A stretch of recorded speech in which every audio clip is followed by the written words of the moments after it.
All right, greetings. I'm so excited to be speaking here today with Ann Wynn Pham. And Ann has been enthusiastically and very consistently doing rhythmic movement with her second grade students and seeing wonderful increases in their reading ability and great changes in behavior in the positive direction. So, Ann, do you want to wave hi here? Hi. Okay. Very good.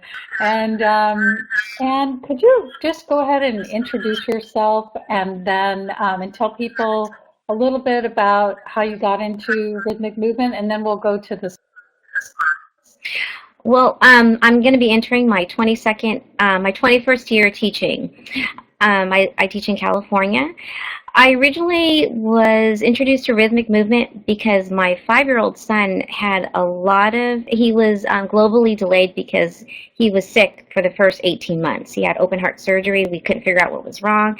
So he's been in OT. This will be 3 years, and I was introduced to rhythmic movement July 1st last year through my son Ethan's OT, and the rest they could say is history. I took Sonia's class. I've ever since then I have just seen phenomenal results, not only with my child, but that is what motivated me to want to try it in the classroom because I had access to so many kids, but so many positive results that I cannot tell you how amazing RM is in my classroom, as well as how both my children do it at home also too on a daily basis. Okay, fabulous. And just to let our listeners know, so Ann was just referring to RM, which is rhythmic movement. And the course that Anne took was an online brain and sensory foundations course where we learn rhythmic movement, developmental movement, and reflex movements. And Anne really took the rhythmic movements, which are a wonderful foundation. And we're going to hear all about what she did and how she did it. I have this slide up here. What is neurodevelopmental movement? These are movements that are innate. In other words, they come with us as human beings. They're movements that we do automatically in the womb and very early infancy, and they set us up for the ability to stand and be upright, to walk, to run, to skip, to jump, and I should say to be upright comfortably and aligned. They give us core strength, but they also connect up the brain so that it can learn, so that the sensory systems are all working well and comfortably, and so that we have our social emotional awareness and maturity that can grow, and our ability to speak. So this is a little slide that shows the difference between children who are naturally upright and aligned because they've had enough of their neurodevelopmental movement. Those would be the children on the top, of course. And then children who are not aligned, they haven't had enough of this neurodevelopmental movement. And so this happens at a very early age, and it affects our future learning, our mood, our strength, our stamina, and it affects our ability to develop social, emotional, speech, and physical skills. So Anne, I'm going to have you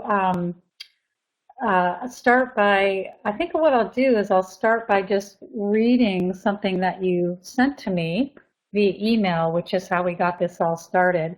And you said, I started rhythmic movement at the beginning of my last school year with all of my second graders and had amazing results. Um, you said all of my students were reading at or above grade level by the end of the year. 3 of the children entered your class were reading at the kindergarten level and moved up an entire 1.5 grade levels, and student behaviors improved. So we will get into reading, but Anne, could you talk a little bit more about the different behavior improvements that you saw, and I'll let you take it from here. Okay, some of the behavior improvements that I saw was a lot of children were able to sit in their seat. It was just kind of like interesting where, it would just happen.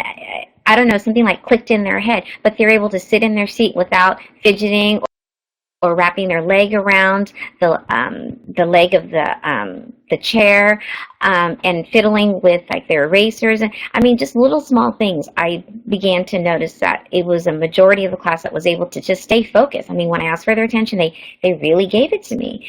So and then just so much more calmness. That's what I've noticed, is the children were more calm and basically ready to learn. I have dealt with many behavior problems throughout the history of my teaching career, and I have to say that what RM allowed me to see is how positive a child's attitude began to turn around as a result of RM. I don't know, there's just something about those exercises that makes the children just feel more calm and I would say happier. Right. What I've noticed is that they're much happier. And what I really want to get across is that even though this does take some time to learn and take some time to apply, I really think, and you can let me know what you think about this, but I really think it saves teachers time in the long run, and it makes the teacher's job much more easy and enjoyable. So can you speak a little bit about that? Let me unmute you here. Yes, Sonia, I absolutely agree with you. I feel at the beginning, yes, it does take some work to get the kids where you want them to be as far as being able to do the exercises. But that's like with any lesson. You have to keep on repeating, modeling, and going back and reteaching. But I feel in the long run, it has so many other positive things, because I felt the children became more successful in being prepared to learn. That's what the end result that I felt was most powerful. The children were prepared to be better at learning. And I feel like if you have that solid foundation where they are there, then everything else kind of falls into place. You know, when it was time for RM, the kids were excited. They really wanted to do it. It was we mentioned that you did the rhythmic movement, and that was the mainstay of your work with the children, but you also did these brain tune-ups. So maybe describe when you did them and how often.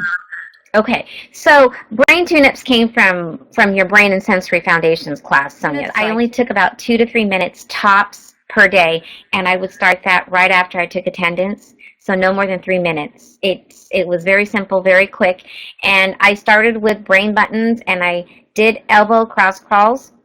And I introduced one at a time, and as I got better at it, then I added another one. I felt like the cross crawls with visuals, that was a very powerful activity, because I felt that as the school year went along, when I would do a reading assessment, a lot of times kids would drop like INGs, EDs, S's, and it's not like they're not able to say those. They know what the ing and the id is. It's just their inability to track. So they would drop that. So when their tracking skills got better visually, the whole dropping those ending sounds, it all stopped. And I finally figured out this was the exercise that solved that problem, because so many times in my teaching career, we're supposed to mark that. It's called decoding. So you would mark that wrong if the kids drop the endings, and I could never figure out, what do I do to fix that problem? No one ever told me what to do, and then I finally realized it's the visual. It's the kids' inability to process visually and process at the same time. And that's the reason why they would drop those. So I solved that, and the reading just like, it was just amazing, Sonia. It's amazing. Okay, so I started rhythmic movement at the beginning of the year, and what I did was I started in small groups first. I pulled a small group of, let's just say, 5 to 6 kids, and I went through. I started with windscreen wipers, rotation of the head, rolling the hips, and sliding on the back. And I did each activity with the small group for 2 minutes. So by the time we finished, it was about 6 minutes, some of these exercises. But I made sure I worked with all of the kids every single day in a small group. And that took about, I would say, a month and a half. And I started with about 6 minutes, and then after that, I worked up to 8 minutes, 10 minutes, 12 minutes. I gradually added more minutes. By the time January rolled along, I had decided when we came back from break January, I was going to be at least 20 minutes. And then I worked my way up to about 27 minutes, 28 minutes by the end of the school year. And by January, everybody was pretty much doing the exercises consistently. I set up the classroom where a lot of my below readers and my behavior kids were up in the front, where they were always visually within my line of vision. So I was always making sure to watch those kids the most. And, you know, of course, we know if you put your thumb on them, they will definitely do it. And reminding them, they will do it. So it was a lot of reminding at first, but a lot of the kids really did feel how RN changed, like how they felt coming into the classroom, feeling more calm. So by the end of the year, a lot of kids were, you know, they enjoyed doing RM. I did not have any child in my classroom that said, oh, Mrs. Pham, I don't want to do this exercise. I think it's boring. I did not have any complaints whatsoever with children. I would have a timer up so I would know exactly how many minutes each one I would want to do each activity for, but I always kept it in the same exact order. The chart paper, I have that up in my room so the kids knew exactly what exercise followed which one every single day. So it was like really, I had like a sound plan every single day. There was nothing that I would change. Right. Okay. So it was very structured. So I would like to point out to ones who might be listening and wondering about this. So these again are neurotypical children. And I just want to say that these movements that we're talking about here are very, very powerful. So if you're working with someone who's highly sensitive, like a child with autism, or a child who has, let's say, seizure disorders or a real tactile sensitivity or sensitive to vestibular input, then we would start much more slowly and we wouldn't do as much in any given time. But a parent listening at this or to this, or an educator or a therapist listening, make sure you get some training, because these are not general rules that apply to everyone. I think we could just ask quickly, Anne, is how long did it take for you to transition from the small groups to the whole class doing it? It took me about 2 months, I would say a month and a half, 2 months, before I felt comfortable enough to spread all the kids out and then be walking around monitoring. I was so passionate about this. I had decided that, you know what, I'm gonna take 30 minutes of my day for 2 months, and I'm going to dedicate time during rhythmic movement and training the kids, because I felt that in the long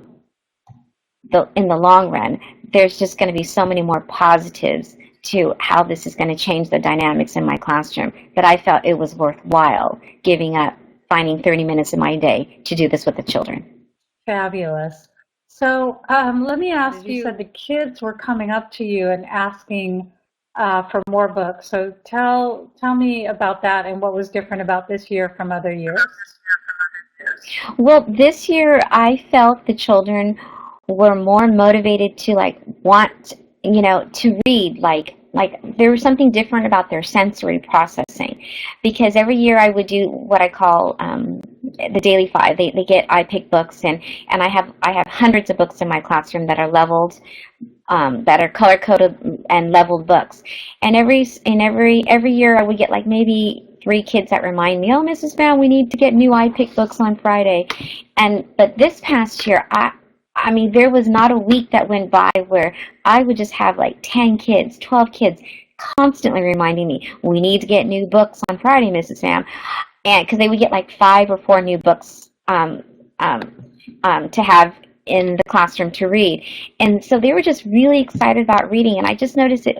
I felt like, to me, reading a book, I mean, I've read some research that says reading a book really stimulates your sensory processing, because it's the turning the page, it's the tracking, it's the sensory feel of a book, and it allows, and it has a great, and it also has a greater ability for children to retain the comprehension that they are going through while they're reading the book. And I'm not a big, I love technology, but I'm not a big proponent of technology, using technology as a reading tool with kids unless they are proficient at reading, because I feel like there's something to be said about the whole sensory processing experience when the children pick up a physical book as opposed to an iPad. And so that's how I felt RM has really like opened my eyes in a different way when I noticed so many children wanting to pick up a book. One thing I wanted to just point out too is that so many educators and parents make a mistake, which is they think that a child is either lazy or doesn't want to learn or doesn't want to even behave. And this is just a mistake that we in our culture, all of us make if we don't understand that much of what we're asking children to do, especially children with behavior problems and learning issues, they can not physically do it. So they physically cannot read without this, extreme discomfort. It's very challenging for them to listen and focus because they have not had these innate movements that really set up their brain and body to do what we're asking. So to me, that's a really important point about these kids want to function. They're really good kids, and when they just have the basic tools in their neurosensory motor system or their physiology to work well, they will work well. I have to say with RM, a lot of the children were just, they would make comments about how they were able to hold a pencil for a longer period of time without their hands hurting so much. When I hear kids making comments like that and noticing that their bodies have become stronger, I just felt like I've helped giving them the tool to be successful in school. It's not about giving them a worksheet. It's, yes, I introduce a curriculum. Yes, I do teach, the curriculum that the district provides, but I feel like RM has given me the ability to really find success for every child. I think that is one thing that I take away from what I do in the classroom that has stood out in my entire teaching career. And the reason rhythmic movement works is because we're really using the brain's and the body's own innate system for development. We're just replicating development here. And so I love this little picture here and this saying by this student, and she's saying here, rhythmic movement helped me by writing better, and I'm on track now, and I used to talk to my friends when the teacher was talking about math.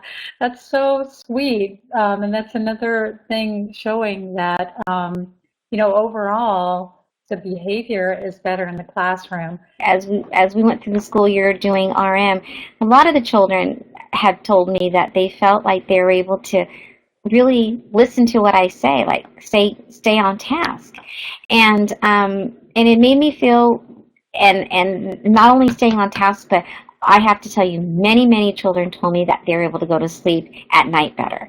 Many children, and I had this one student whose older brother was in 4th grade, and that particular student in my class, she was a behavior challenge, and I had talked to the dad about having her do RM at night a little bit more during parent conferences, and I also encouraged him to have his older son do it. Well, in a nutshell, the older son did RM throughout the school year, and he even came to me and told me that he's able to go to sleep in a timely manner, and it wasn't a challenge for dad to try to get him out of bed in the mornings, because that has always had been a struggle with that particular child. And his sister that was in my class would tell me the same thing, and the dad did not have to come in to the school because of any behavior issues with this particular girl in my classroom. So the dad told me that, yeah, because this particular girl, she had a lot of emotional meltdowns, and she did have a couple in my classroom, but they became the amount of time she had these meltdowns became less. I mean, just infrequent, and the meltdowns did not last very long. So I just felt like it was a substantial improvement in how she handled her emotions and how she was able to come back down quickly, not letting it linger so long. And going to this slide, my writing is better. I can go to bed easier. Rhythmic movement helps me listen better. I would say 8 out of 10 kids, they all would agree that rhythmic movement has helped them sleep better. And as we all know, if you're able to sleep better, it's going to help.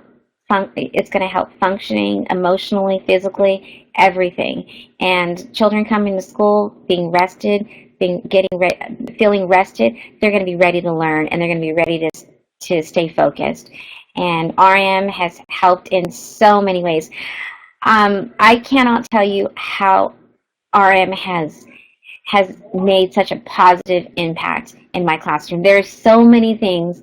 I've documented data, and as I see the student graph move up and the students making progress, I was just so excited. I was so excited because I'm passionate again about my job.